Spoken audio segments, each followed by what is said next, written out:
انہوں نے تیاری کرنا شروع کی۔ اب تیاری کرنے کے بعد انہوں نے 3000 کا لشکر جمع کیا۔ اہل مکہ نے، اہل قریش نے 3000 کا لشکر جمع کیا مدینہ منورہ میں آ کر مسلمانوں سے بدلہ لینے کے لیے۔ میدان بدر میں 1000 کا لشکر آیا، اور غزوہ احد میں، جنگ احد کے اندر کافروں کا 3000 کا لشکر آیا۔ ابھی لشکر یہ مکہ مکرمہ میں تھا کہ حضور علیہ السلام کے چچا حضرت عباس رضی اللہ تعالیٰ عنہ، جو مسلمان تو ہو چکے تھے لیکن وہ مدینہ منورہ میں نہیں آئے تھے، وہ بھی مکہ میں رہتے تھے۔ یہ فتح مکہ کے موقع پر یہ مدینہ منورہ میں پہنچے تھے 8 ہجری کے اندر، یہ 3 ہجری کی بات ہے غزوہ احد۔ تو اس وقت حضرت عباس رضی اللہ تعالیٰ عنہ نے کافروں کی اس تیاری کا خط لکھا حضور علیہ السلام کو، اور ایک شخص کو بھیجا کہ جاؤ مدینہ منورہ میں حضور علیہ السلام کو یہ پیغام دو اور ان کو اطلاع دو کہ کافر جو ہے یہ بہت بڑا لشکر تیار کر کے آپ کے ساتھ لڑائی کے لیے آنے والے ہیں۔ خط پہنچا۔ اب یہ خط پہنچا حضور علیہ السلام کو، تو حضور علیہ السلام نے مسلمانوں کو اکٹھا کیا، صحابہ کو اکٹھا کیا اور صحابہ سے مشورہ کیا کہ بھئی اس طرح ہمیں اطلاع ملی ہے کہ کافر بدلہ لینے کے لیے آ رہے ہیں، تو کیا کرنا ہے؟ جنگ تو کریں گے، لڑائی تو ہوگی، لیکن جنگ کا طریقہ کیا اختیار کرنا ہے؟ اب کچھ مسلمانوں نے اپنی رائے دی۔ انہوں نے کہا کہ ہماری رائے یہ ہے کہ ہم مدینہ منورہ شہر سے باہر نہ نکلیں، ہم اپنے گھروں میں رہیں۔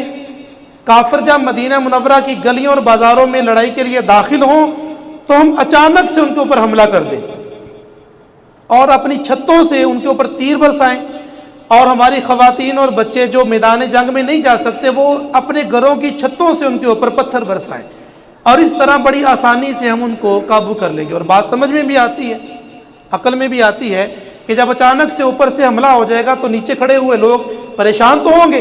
یہ مشورہ دیا گیا کچھ صحابہ کی طرف سے، لیکن کچھ صحابہ ایسے تھے جو میدان بدر کے اندر، جنگ بدر میں شریک نہیں ہوئے تھے۔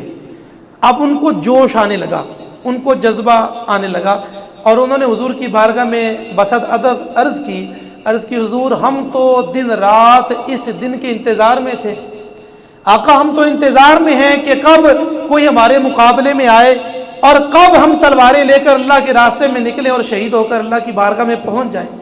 آقا کب وہ وقت آئے کہ ہم کفر کا مقابلہ کریں۔ حضور ہم جنگ بدر میں نہیں جا سکے، لیکن اب کفر آ رہا ہے مقابلے کے لیے، آقا آپ مہربانی فرمائیں اب ہمیں ہمارے گھروں میں رہنا نہ دے، بلکہ ہمیں اجازت عطا فرمائیں کہ ہم میدان کے اندر جا کر کافروں کا مقابلہ کریں، اور مقابلہ کرتے ہوئے اللہ کے راستے میں شہید ہو کر بارگاہ الہی میں پہنچ جائیں۔ یہ انہوں نے عرض کی۔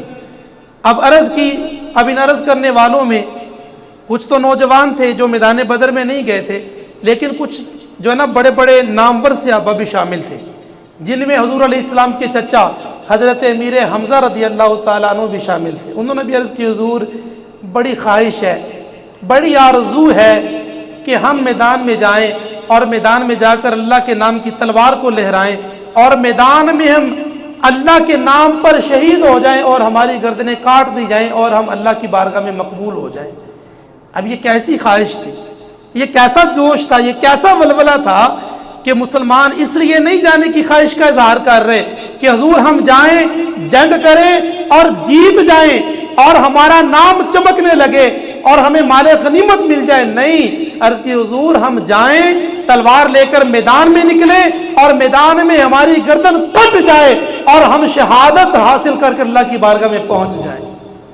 یہ کیسی خواہش تھی؟ حضرت اقبال کہتے ہیں یہ غازی یہ تیرے پر اسرار بندے جنہیں تو نے بخشا ہے ذوق خدائی، دو نیم ان کی ٹھوکر سے دریا صحرا سمٹ کر پہاڑ ان کی ہیبت سے رائی، دو عالم سے کرتی ہے بیگانہ دل کو عجب چیز ہے لذت آشنائی، شہادت ہے مقصود و مطلوب مومن نہ مال غنیمت نہ کشور کشائی۔ حضرت اقبال کہتے ہیں کہ اللہ تعالیٰ نے مسلمانوں کو وہ جذبہ دیا تھا کہ مسلمان اپنے نام کی وجہ سے نہیں، مال غنیمت کے لیے نہیں، بلکہ شہادت کے لیے میدان میں جایا کرتے تھے۔ خیر یہ فیصلہ ہوا، جمعرات کی یہ رات ہے، میٹنگ ہوئی، اگلے دن جمعہ ہے، جمعے کے اندر حضور علیہ السلام نے واعظ فرمایا، خطاب کیا، حضور نے بیان فرمایا، اور اس بیان میں